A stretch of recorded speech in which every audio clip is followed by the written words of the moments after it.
ఇక జనసేన పార్టీ 10వ ఆవిర్భావ సభకు జన సైనికులు ఏర్పాట్లన్నీ పూర్తి చేశారు. అటు మచిలీపట్నం విజయవాడ జాతీయ రహదారి పక్కనే బందరుకు కిలోమీటర్ దూరంలో సుల్తానగరం వద్ద 30 ఎకరాల విస్తీర్ణంలో భారీ సభావేదిక ఏర్పాటైంది.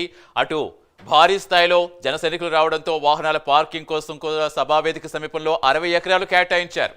వేసవి దృష్టిలో పెట్టుకుని వడదెబ్బ ఎవరికి తగలకుండా సభా ప్రాంగణంలో 20 స్టాళ్లు ఏర్పాటు చేస్తారు. వారికి ఎప్పటికప్పుడు లెమన్ వాటర్, అలాగే పుచ్చకాయ ముక్కలు, దాంతోపాటుగా జ్యూసులు అందిస్తున్నారు.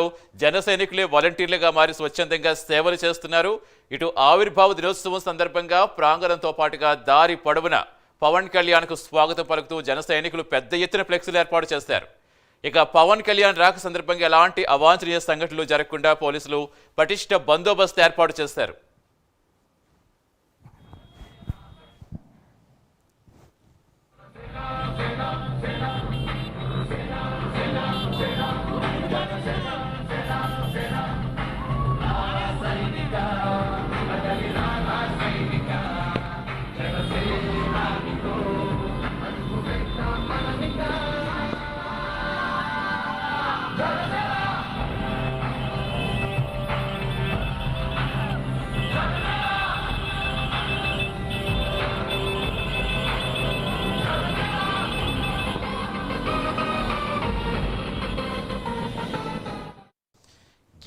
సభావేదికకు చేరుకోవడానికి జన సైనికులు రాష్ట్ర నలుమూలల నుంచి కదిలారు. ప్రస్తుతం నూజివీడు నుంచి మచిలీపట్నం సభావేదికకి చేరుకుంటున్న జనసేన కార్యకర్తలు చేరుకుంటున్న విజువల్స్ ఎక్స్క్లూజివ్గా మన ప్రైమ్ నేను స్క్రీన్ పై చూస్తున్నాం.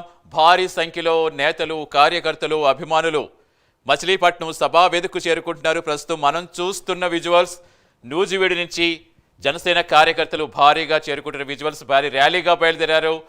అటు సభావేదిక వద్దకు పూర్తి స్థాయిలో రాష్ట్ర నలుమూలల నుంచి, తెలుగు రాష్ట్ర నలుమూలల నుంచి కూడా జన సైనికులు, కార్యకర్తలు, అభిమానులు సభా ప్రాంగణానికి చేరుకుంటున్నారు. ఇప్పటికే లక్షలాదిగా చేరుకున్నారు.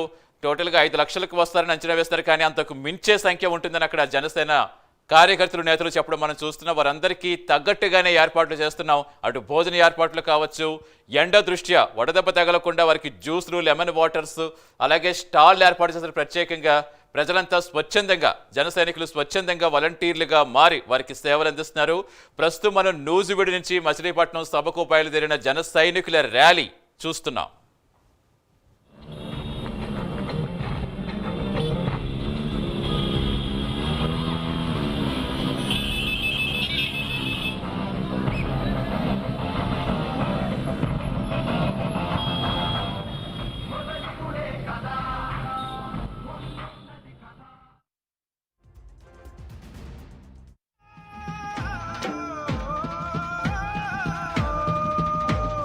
జై జై జై జై పవన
ఎస్ మచిలీపట్నంలో